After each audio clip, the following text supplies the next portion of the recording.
வணக்கம் நண்பர்களே, நான் உங்கள் சுபஸ்ரீ. இன்றைக்கி ஒரு அழகான குட்டி கதையில் உங்கள் கூட ஷேர் பண்ணிக்கணும்னு நினைக்கிறேன். இது வந்து ஜப்பானில் நிறைய மாங்க்ஸ் இருக்க ஒரு ரெசிடென்ஷியல் பில்டிங் ஏரியாவில் நடந்த கதை அப்படின்னு சொல்கிறாங்க.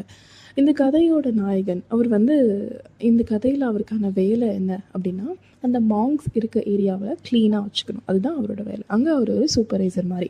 அங்கே இருக்க ட்ரீஸை வந்து அழகாக ஷேப் பண்ணுறது, தினமும் கார்டனுக்கு தண்ணி விடுறது, தினமும் அந்த ட்ரீஸ்லேருந்து கொட்டுற லீவ்ஸ் இலைகள் எல்லாத்தையும் கூட்டி க்ளீனாக வச்சுக்கிறது, இதுதான் அவரோட வேலை.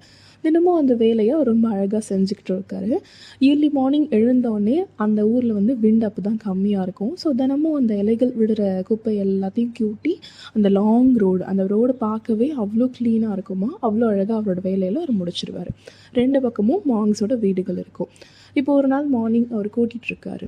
அப்போது அவர் முன்னாடி கூட்டிகிட்டு போயிட்டுருக்கப்போ பின்னாடி 1-2 இலைகள் மறுபடியும் விழ தான் செய்யும் இல்லையா, காற்றடிக்கும் போது இலைகள் ஆடி விழும்.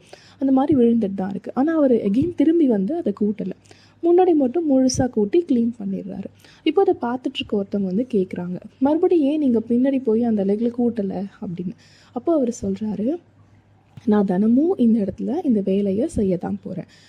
மறுபடியும் நாளைக்கு மார்னிங் வந்து அந்த முன்னாடி விழுந்த இலைகள் எல்லாத்தையும் சேர்த்து கூட்ட தான் போகிறேன். இதை க்ளீன் பண்ண தான் போகிறேன்.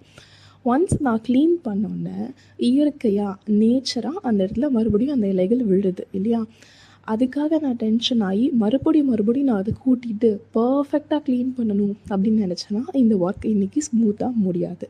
ஸோ இயற்கையாக நடக்கிற, நேச்சராக நடக்கிற இம்பர்ஃபெக்ஷனை நான் வந்து பர்ஃபெக்ஷன் ஆக்க முயற்சி பண்ணி என்னை வந்து ஸ்ட்ரெஸ்க்குள்ளே கொண்டு போக விரும்பலை அப்படின்னு சொல்கிறாரு. இது ரொம்ப சிம்பிளான டாபிக் தான் இல்லை. இந்த மாதிரி நேச்சராக சில விஷயத்தில் இம்பர்ஃபெக்ஷன் கொடுத்துனா அதை நம்ம அக்செப்ட் பண்ணிக்கணும். திரும்ப ஒரு விஷயத்துக்காக டென்ஷன் ஆகி நான் பர்ஃபெக்ஷனாக தான் இருப்பேன் அப்படின்னு சொல்லி லைஃப்பை ஸ்ட்ரெஸ் பண்ணிக்கக்கூடாது. இம்பர்ஃபெக்ஷன் கூட சில இடத்துல லைஃபுக்கு பர்ஃபெக்ஷன் நினைக்கிறேன். தேங்க்யூ.